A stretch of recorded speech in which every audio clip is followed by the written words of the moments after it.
नमस्कार। राज्य शिक्षा शोध एवं प्रशिक्षण परिषद पटना बिहार में आपका स्वागत है। विद्यार्थीगण, पिछली कक्षा में हम लोग गोलीय दर्पण के बारे में पढ़े थे। आज हम लोग गोलीय दर्पण के कुछ जो मुख्य टर्म्स हैं और गोलीय दर्पण की परिभाषाओं को देखेंगे कि किस तरह से उसके जो कुछ मुख्य टर्म्स है उसको परिभाषित करते हैं और गोलीय दर्पण क्या है। तो सबसे पहले हम लोग समझते हैं कि गोलीय दर्पण क्या है। ऐसा दर्पण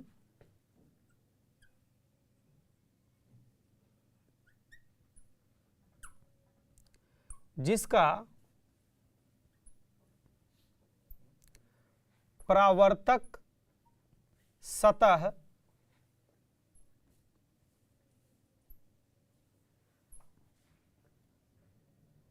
गोलीय हो, वह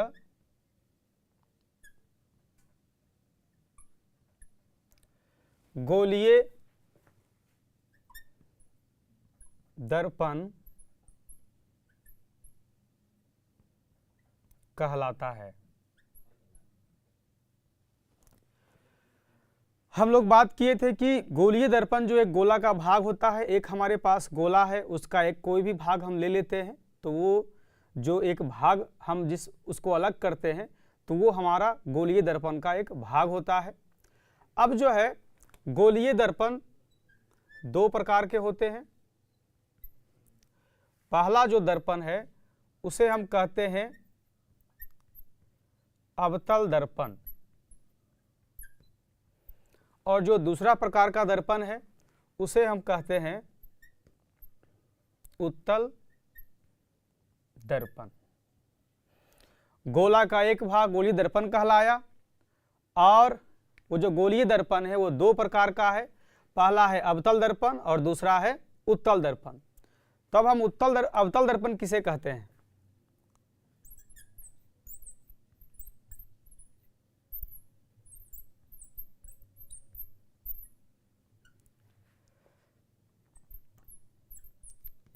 ऐसा दर्पण, ऐसा गोलीय दर्पण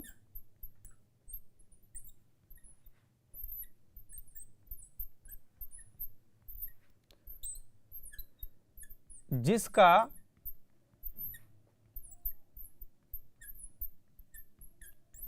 परावर्तक सतह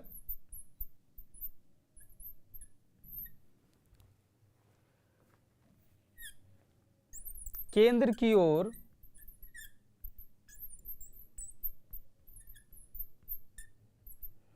वक्रित हो,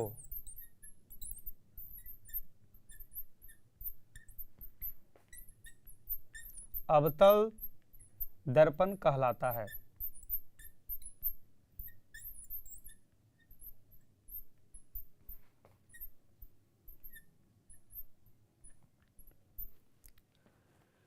गोलीय दर्पण एक है, इसे हम इस तरह से बनाते हैं। ये पूरा गोला का एक रूप है।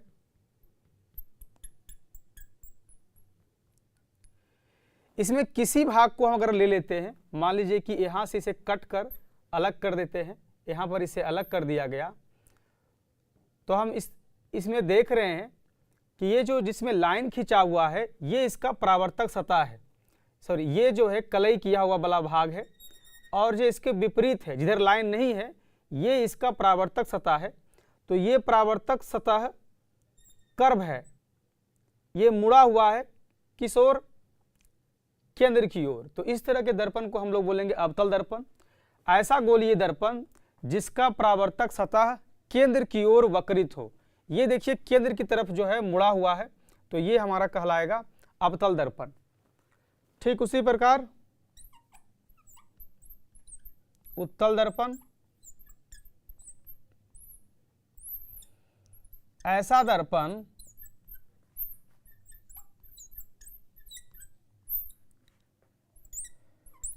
जिसका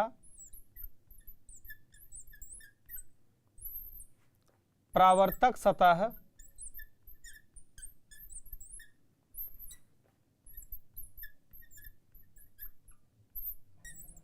बाहर की ओर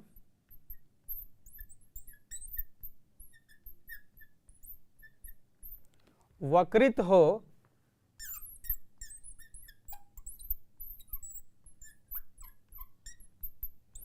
उत्तल दर्पण कहलाता है।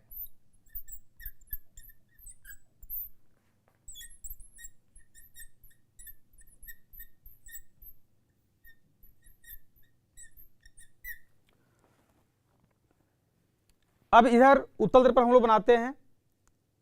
एक जो गोलीय दर्पण है वो एक गोले का भाग है, और यह जो गोला है इसका अंदर का भाग कलई किया हुआ है, और ये जो कर्व पार्ट है, वक्र भाग है, ये देखिए बाहर की तरफ जो है मुड़ा हुआ है, इधर ऐसे उभार है। तो इस दर्पण को हम लोग कहते हैं उत्तल दर्पण। ऐसा दर्पण, ऐसा गोलीय दर्पण जिसका परावर्तक सतह बाहर की ओर वक्रित हो, ये बाहर हो गया और बाहर की तरफ ये जो है कर्व है, तो इस तरह के दर्पण को हम बोलेंगे उत्तल दर्पण। ऐसा गोलीय दर्पण।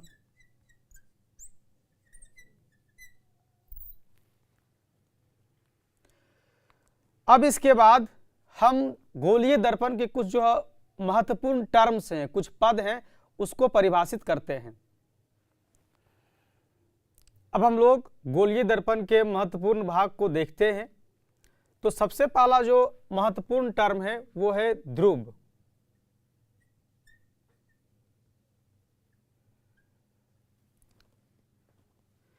गोलीय दर्पण का एक भाग गोले का होता है, और जिस गोले से वो निकला है, जिस गोले से वो लिया गया है, तो उसका जो एक भाग है, उस भाग का एक परावर्तक सतह का जो केंद्र होता है उसे हम ध्रुव कहते हैं। गोलीय दर्पण के परावर्तक सतह के केंद्र को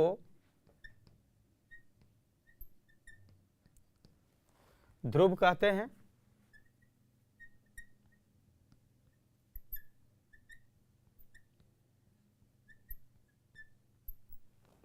गोलीय दर्पण का जो गोलीय दर्पण इस तरह से बना हुआ है, और गोलीय दर्पण का ये पृष्ठ, ये जो दिख रहा है, ये इसका परावर्तक सतह है, और इसके बीच का जो केंद्र है इसे ही हम ध्रुव कहते हैं। इसे P से सूचित किया जाता है।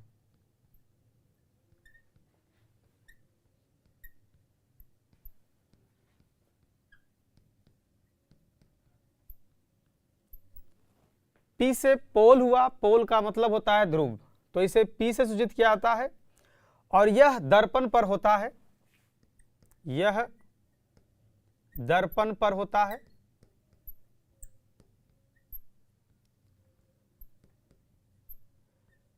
कोई भी गोलीय दर्पण हमारे पास है तो उसका उस तरफ जिधर प्रकाश डालने के बाद परावर्तित होता है, वो जो क्षेत्र है उसके केंद्र बिंदु को हम लोग ध्रुव कहते हैं।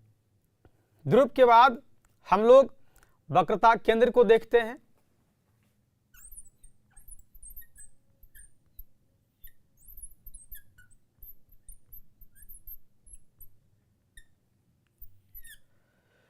गोलीय दर्पण का परावर्तक सतह एक गोला का भाग होता है, तो वह जो गोला है उसी के केंद्र को हम लोग वक्रता केंद्र कहते हैं। गोलीय दर्पण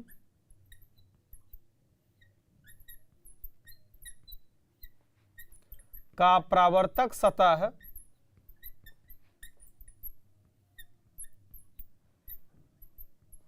एक गोले का भाग होता है,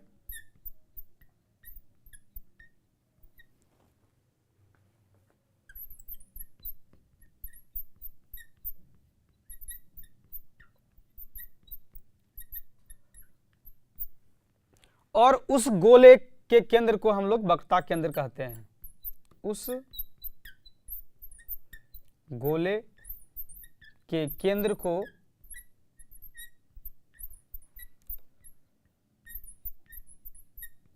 वक्रता केंद्र कहते हैं।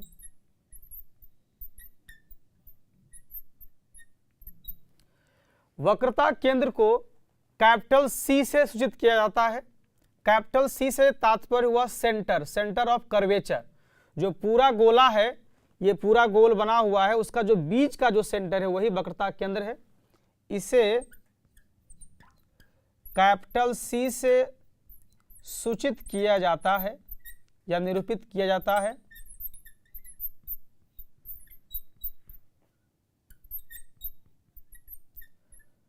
और सबसे खास वाली बात क्या है कि यह जो वक्रता केंद्र है ये दर्पण से बाहर होता है। अगर हम लोग यहाँ पे बनाते हैं, ये हमारा जो है अवतल दर्पण है, ये एक गोला का भाग है। जब इस गोले को हम लोग पूरा करते हैं, ये पूरा गोला हो गया, और ये जो इसका सेंटर हुआ यही हो गया हमारा जो है वक्रता केंद्र। इसे सी से सूचित किया जाता है। यह दर्पण के बाहर होता है।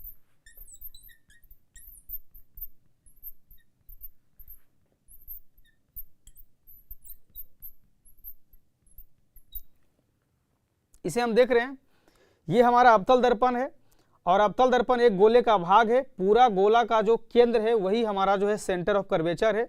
इसे कैपिटल सी से सूचित करते हैं। अब इसमें एक और बात क्या है कि ये हमारा अवतल दर्पण है, तो अवतल दर्पण के सामने होता है वक्रता केंद्र। जबकि अगर हम लोग उत्तल दर्पण यहाँ पे बना रहे हैं, छोटा सा उत्तल दर्पण, तो उत्तल दर्पण में ये इधर लेते हैं, तो ये हमारा जो है, ये यहाँ पर अगर इसको देखते हैं तो यहाँ पर ये गोले का भाग है, और इस प्रकार ये जो है हमारा यहाँ पे सेंटर हो जाएगा, सेंटर ऑफ कर्वेचर हो जाएगा। तो अवतल दर्पण में जो केंद्र है वो सामने रहेगा, जबकि उत्तल दर्पण में यह जो है पीछे होता है। अब हम लोग वक्रता त्रिज्या को देखते हैं।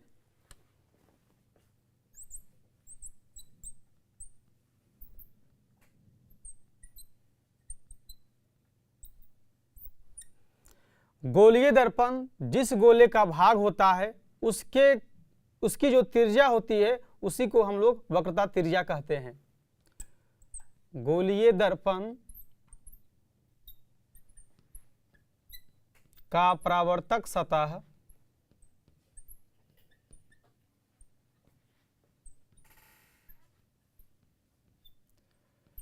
एक गोले का भाग होता है।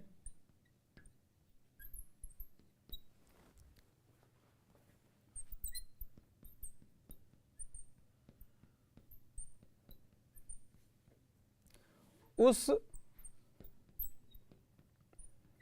गोले की त्रिज्या को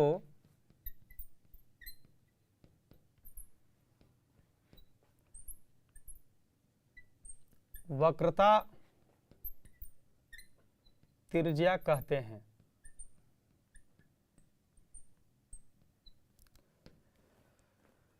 एक पूरा गोला है, उसका एक भाग गोलीय दर्पण है, उसका जो परावर्तक सतह है वो जिस गोले का भाग है उस गोले की जो त्रिज्या है वही वक्रता त्रिज्या कहलाती है।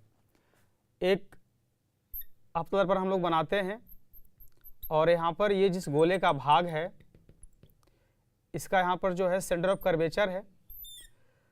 तो सेंटर ऑफ कर्वेचर से लेकर के पोल तक की जो दूरी है वही है वक्रता त्रिज्या। यानी कि इस पूरे गोले की जो त्रिज्या है वो क्या है, कैपिटल आर। इसे हम कैपिटल आर से सूचित करते हैं। इसे कैपिटल आर से सूचित किया जाता है।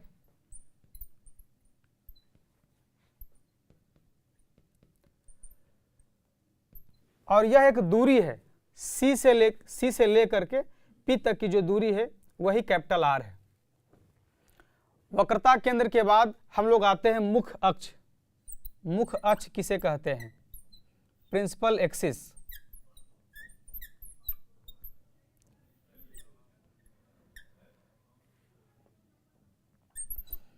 वक्रता केंद्र से गुजरने वाली सीधी रेखा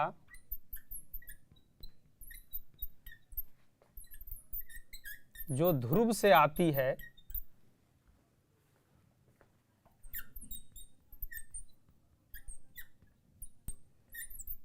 वह दर्पण का मुख अक्ष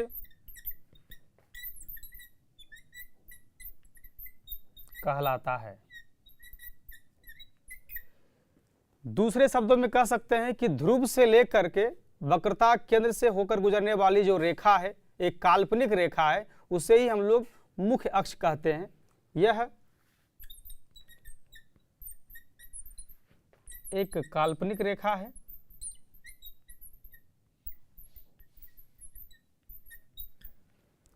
और इसी काल्पनिक रेखा पर हम लोग सेंटर, फोकस सबको निरूपित करते हैं। अब हम लोग फोकस बिंदु को समझते हैं। तो फोकस बिंदु को हम दोनों दर्पणों के लिए अलग अलग परिभाषित करते हैं। तो अवतल दर्पण का मुख्य फोकस,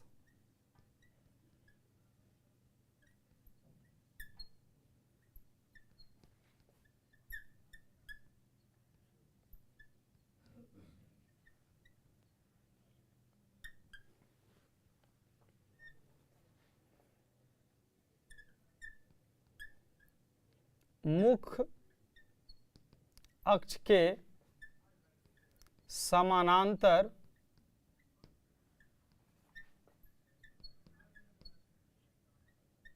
प्रकाश की किरणें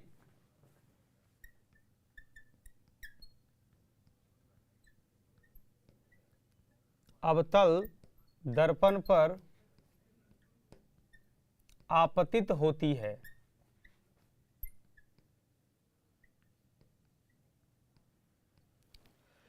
आपतित होने के बाद परावर्तित होती है। तो परावर्तित किरणें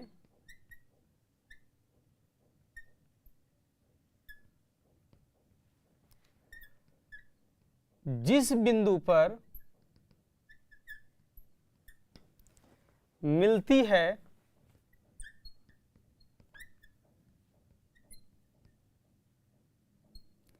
वह अवतल दर्पण का मुख्य फोकस कहलाता है। मुख्य फोकस कहलाता है।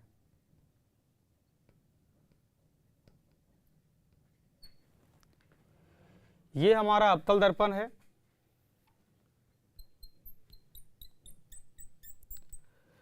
मान लेते हैं यहाँ पे कोई कैंडल है,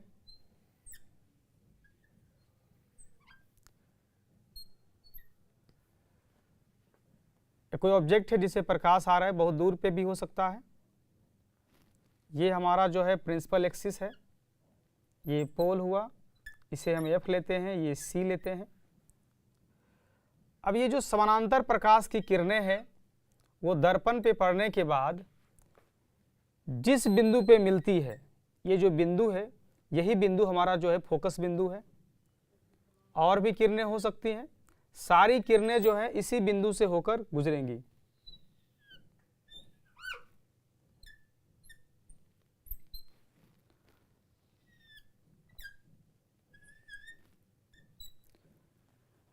समानांतर प्रकाश की किरणें दर्पण पर पड़ने के बाद जिस बिंदु पर मिलती है वह अवतल दर्पण का मुख्य फोकस कहलाता है।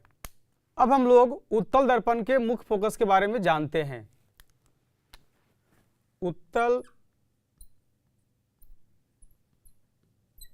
दर्पण का मुख्य फोकस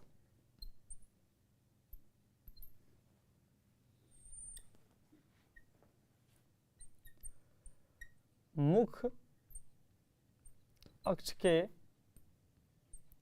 समानांतर प्रकाश की किरणें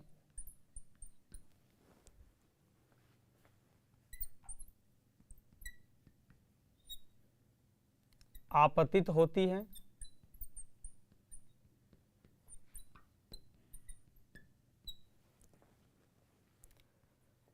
परावर्तित किरणें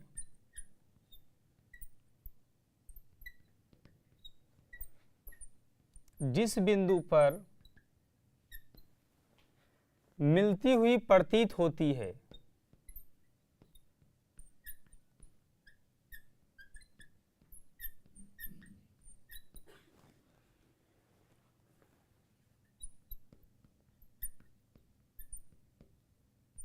वह उत्तल दर्पण का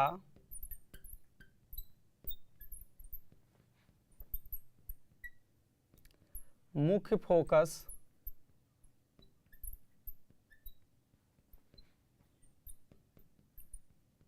कहलाता है। उत्तल दर्पण पर एक उत्तल दर्पण हम लोग बनाते हैं, ये हमारा हो गया उत्तल दर्पण, ये हमारा हो गया प्रिंसिपल एक्सिस। यहाँ पे ये एक बिंदु है, इसे पहले एफ नहीं लिखेंगे, ये सेंटर ऑफ कर्वेचर है।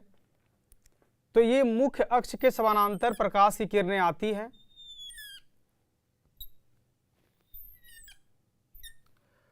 और ये प्रकाश की किरणें आपतन के बाद परावर्तित होती है।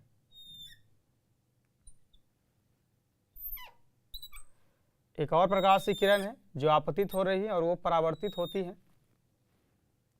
इससे बहुत सारी किरणें हो सकती हैं, ये दर्पण पर पड़ने के बाद परावर्तित होती है और ये जो परावर्तित हुई इसी को अगर हम लोग डॉट लाइन से जोड़ते हैं तो ऐसा मालूम पड़ता है कि ये इस बिंदु पर मिलने वाली है। तो ये जिस बिंदु पर मिलती हुई प्रतीत होती है यही उत्तल दर्पण का जो है मुख्य फोकस है। और इसमें मुख्य फोकस एक ध्यान देने वाली बात यह है कि जब हम बना रहे अवतल दर्पण, तो अवतल दर्पण में क्या है कि जो फोकस होता है वो दर्पण के सामने होता है। इसमें हम लोग बनाए थे, यहाँ पे एक पॉइंट लिए, यहाँ पे समानांतर किरणें हैं और परावर्तन के बाद ये यहाँ मुख्य फोकस पे जो है मिल रही है, ये दर्पण के सामने है, जबकि उत्तल दर्पण में ये दर्पण के पीछे है। तो दोनों में अंतर है। इसके अंतर को ये क्यों ऐसा होता है कि जो समानांतर प्रकाश की किरणें हैं वो एक बिंदु पर मिल जाती है या मिलती हुई प्रतीत होती है, इसे हम लोग एक गतिविधि के माध्यम से करते हैं। अभी हम लोग एक गतिविधि के माध्यम से यह समझते हैं कि जो समतल दर्पण है, इसी समतल दर्पण का उपयोग करके किस तरह से हम लोग अवतल दर्पण और उत्तल दर्पण का निर्माण करते हैं। हमारे पास जो अवतल दर्पण होते हैं, हम देखते होंगे कि जैसे मेरा चम्मच है तो चम्मच का आकार इस तरह से बना हुआ होता है। तो सिर्फ समतल दर्पण को अगर हम इस तरह से फोल्ड कर दें, ये हमारा एक समतल दर्पण का प्रारूप है, ये रबड़ है, रबड़ से ऊपर मैंने एल्युमिनियम फॉइल लगाया है ताकि परावर्तन का थोड़ा सा टच इसमें मिल सके। अब अगर मैं इसे फोल्ड कर देता हूँ इसे अंदर की तरफ, तो ये हमारा जो है अंदर का जो परावर्तक सतह है ये हमारा अवतल दर्पण का निर्माण करेगा, जबकि दूसरी तरफ जो उठा हुआ है बाहर, अगर ये परावर्तक सतह है तो ये हमारा उत्तल दर्पण का निर्माण करेगा। अब इसमें हम लोग देखते हैं कि हमारे पास एक यहाँ पर जो है एक रेखा के लिए प्रिंसिपल एक्सिस के लिए एक ये यहाँ पे बनाया गया है, ये हमारा प्रिंसिपल एक्सिस है। अगर हमारे पास ये मिरर है, अगर ये गोलीय दर्पण है, तो ये जो परावर्तक सतह है यही पॉइंट हमारा ध्रुव है। ये जो पॉइंट देख रहे हैं ये ध्रुव है और इसमें ये ध्रुव के बाद हम दो और किरण लेते हैं। किरण का प्रारूप है, पहला किरण इसका समानांतर है, आप देख रहे हैं ये प्रिंसिपल एक्सिस है और ये इसका पैरेलल है, और नीचे भी एक रे हम लेते हैं जो इसका पैरेलल है। अब देखिए पैरेलल रे जो है, अब ये जब कर्व होता है तो क्यों जो है तीनों जो प्रकाश की किरणें, दो प्रकाश की किरण ये भी है, हम इसको देखते हैं, ये जाता है वापस और ये फिर ये दर्पण पे पड़ा और फिर वापस चला आता है, ऐसा हम लोग पढ़ रहे हैं अभी। और ये प्रकाश की किरण जो है इसका समानांतर है, ये नीचे वाला भी इसका समानांतर है। ये समतल दर्पण है और जब ये अवतल दर्पण का रूप लेता है तो हम देखते क्या हैं कि जैसे ही ये अवतल दर्पण का रूप लेगा तो ये अवतल दर्पण का रूप लेने के बाद ये तीनों देख सकते हैं, ये तीनों जो लाइन जो है एक बिंदु पर आ जाएगा और ये इस बिंदु पर आने के बाद यही जो पॉइंट है ये इसका फोकल पॉइंट हो गया। और ऐसा क्यों हुआ? जब तक हम इसको, अब देखिए ये निकल भी जा रहा है, जब तक हम इसको कर्व करेंगे, जब हम इसको चेंज करते हैं, यहाँ देखिए जब हम इसको कर्व कर रहे हैं, जब इसको हम अवतल में बदल रहे हैं तो इसकी प्रकाश की किरणें परावर्तन के बाद जो है ये इस तरह से काटती हुई प्रतीत होती है। अब इसी अवतल दर्पण को अगर हम उत्तल में बदल दें तो अब देखिए क्या होगा। अगर इसको हम उत्तल में बदलते हैं तो परावर्तन के बाद जो होता है, आप देख सकते हैं ये परावर्तन के बाद कुछ इस तरह से होगा। ये हमारा जो है क्या है, ये हमारा प्रिंसिपल एक्सिस है, और ये परावर्तन के बाद जो है ये ऐसा मालूम पड़ता है। अब इसको अगर ये जो रे है हमारे पास, ये जो हमारे पास रे है, अब इसको अगर दर्पण के पीछे मान लीजिए ये इधर इसका जो है परावर्तक सतह है, उत्तल दर्पण का परावर्तक सतह ये वाला है, और ये जो है इसका पीछे का तरफ उत्तल दर्पण का। अब अगर इसको हम कर्व किए, अगर इसको मिलाते हैं, इस रेखा को यहाँ से यहाँ मिलाते हैं, फिर इस लाइन को यहाँ से यहाँ मिलाते हैं, ये हमारा प्रिंसिपल एक्सिस है, तो ये जो पॉइंट है यही पॉइंट इसका जो है उत्तल दर्पण का फोकल पॉइंट होगा, इसका जो है उत्तल दर्पण का फोकस बिंदु होगा, जो कि दर्पण के जो है पीछे है। दर्पण का परावर्तक सतह इधर है, इधर से लाइन आती है समतल, और इधर इधर देखिए इस तरफ से बढ़ जाती है, जिसके बारे में मैंने बोर्ड पर जो है डायग्राम बनाया था, उसी को हम लोग करके देखते हैं। और आप और भी देखे होंगे अवतल दर्पण का प्रयोग, जैसे हम लोग जो डिश टीवी चलाते हैं तो उसका देखिएगा बना होता है इस तरह से, जैसे लगता है कन्वर्ज किया हुआ है, और बीच में एक फोकस बना होता है जो कि उसके फ्रीक्वेंसी को रिसीव करता है। जैसे जैसे वहाँ पर फ्रीक्वेंसी आती है उस पर पड़ती है और एक पॉइंट पर जा करके कन्वर्ज हो जाती है, और उसी से हम सारा चैनल, दुनिया सैटेलाइट का सारा जो चैनल्स है, जितना हम लोग उसमें पेड करते हैं या अनपेड है, सबको उसमें हम देख पाते हैं। तो अगर वो जो चैनल का बना हुआ है कन्वर्ज टाइप का या कनकेव टाइप का, अगर उसमें हम छोटे छोटे अगर समतल दर्पण लगा दें तो वो पूरा बड़ा एक अवतल दर्पण बन जाएगा। इसमें भी अगर ये हमारा है, अगर इसको हम इस तरह से करते हैं, अगर बहुत महीन महीन अगर छोटे छोटे अगर इसमें हम शीशा लगा देते हैं तो ये कॉनकेव हो जाएगा, और ये वाला भाग में अगर शीशा लगाएंगे तो ये कॉन्वेक्स हो जाएगा। तो उम्मीद है कि आप समझ गए होंगे कि किस तरह से समतल दर्पण से ही अवतल और उत्तल दर्पण का निर्माण हुआ है। सिर्फ उसके शेप में, आकृति में परिवर्तन हो जाने के कारण वो जो है एक अलग तरह से व्यवहार करता है। अब हम लोग गोलीय दर्पण के अपर्चर के बारे में जानते हैं, जिसे हम हिंदी में द्वारक कहते हैं। तो द्वारक क्या है?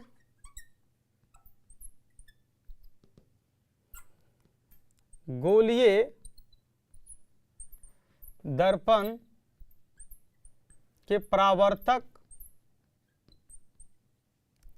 सतह के व्यास, जिसे हम इंग्लिश में डायमीटर कहते हैं, व्यास को गोलीय दर्पण के परावर्तक सतह के व्यास को द्वारक कहा जाता है।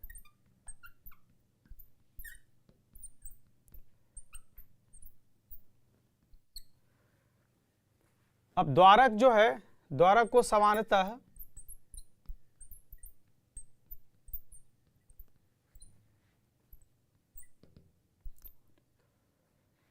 mn से निरूपित किया जाता है।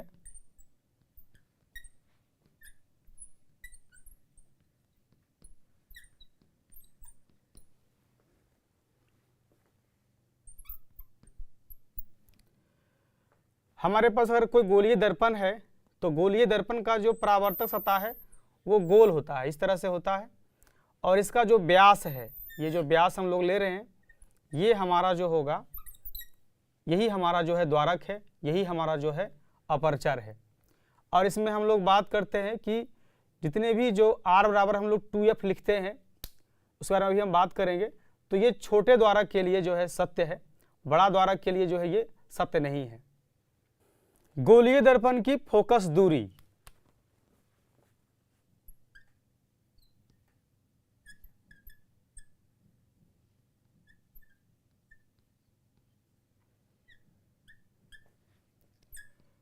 गोलीय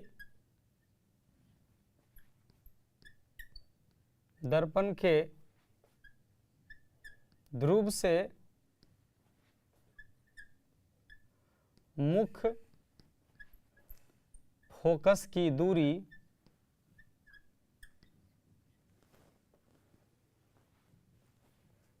गोलीय दर्पण की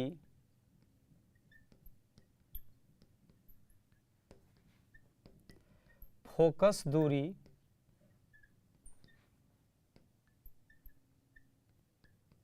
कहलाती है। एक गोलीय दर्पण है, यहाँ पे हम लोग बनाते हैं गोलीय दर्पण इस तरह से, और इस गोलीय दर्पण में ये हमारा पोल है, ये हमारा मुख्य फोकस है, और ये हमारा वक्रता केंद्र है। तो फोकस से लेकर, ये फोकस से लेकर पोल तक की जो दूरी होती है उसे हम लोग फोकस दूरी कहते हैं। इसे स्मॉल f से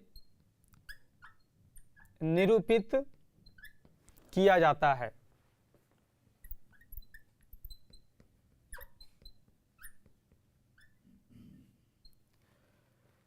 फोकस दूरी में खास बात क्या है कि हम द्वारक के बारे में बात कर चुके हैं।